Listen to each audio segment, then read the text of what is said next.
Green Bay Packers and the Atlanta Falcons. As we sit right now, Falcons are 1.5 favorites in this one. 40.5 is your total.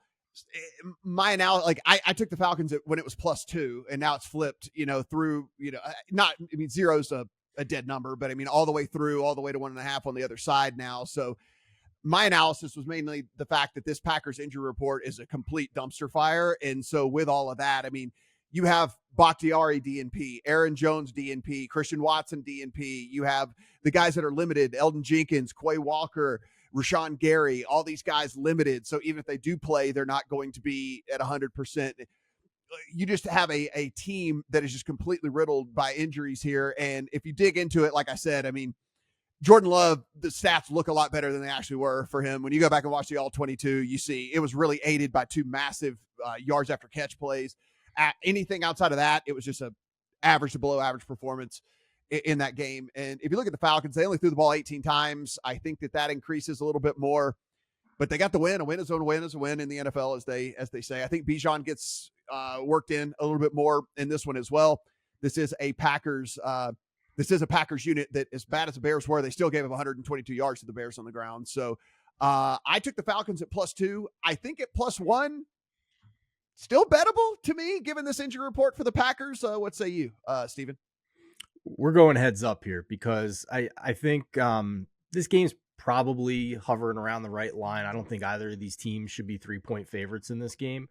I guess I'm going to be correct in my prediction that the Falcons are just going to be the team that confounds me this year because they do not want to pass the ball. That's clear. In their defense, they didn't really have to against the Panthers, but I have concerns here. I mean, the Falcons offense in week 1 was effective running the ball like we expect most weeks, 5 yards per rush, but only 4.1 yards per pass when you factor in the sacks.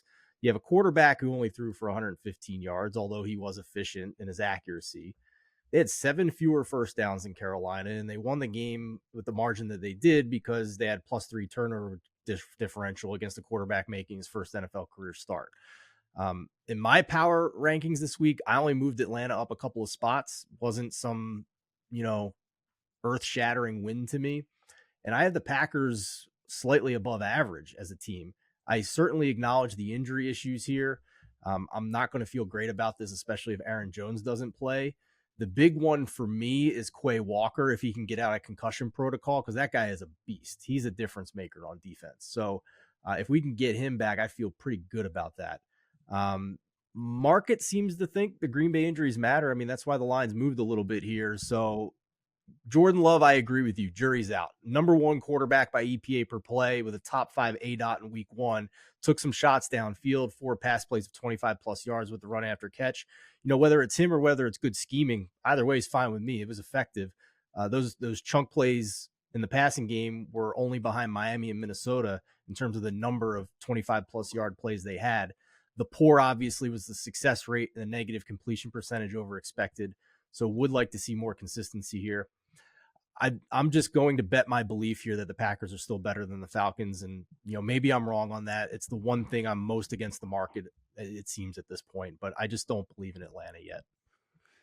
Adam, if you take a look, I mean, Drake London not getting involved, certainly concerning. That being said, you do have stuff coming out from them that, hey, look, we won. Doesn't really matter. We're not worried about all of that. We, of course, are going to get him more involved in the offense. We want to get Bijan more involved as well. It was his first game in the NFL. So maybe we see a little bit different look from the Falcons when it's all said and done. But look, I think they're probably going to look and say last week, the Bears, the only success they had was on the ground. We're best at running the ball, so we're going to run the ball. We're going to see what we can do with all of that. I expect to see a pretty healthy amount of touches here for this Falcon squad.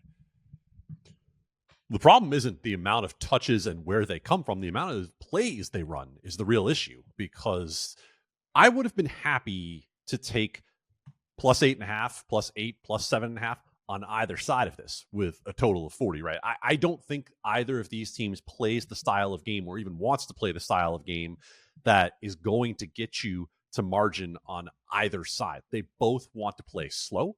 They both ultimately want to run the ball and protect their quarterback to some degree. And so when I run all of that through my head and say, okay, if I'm not really confident on either side and I believe this game is going to play slow, then why am I not looking at the under? And I think we're going to be talking about that all week long when it comes to these games.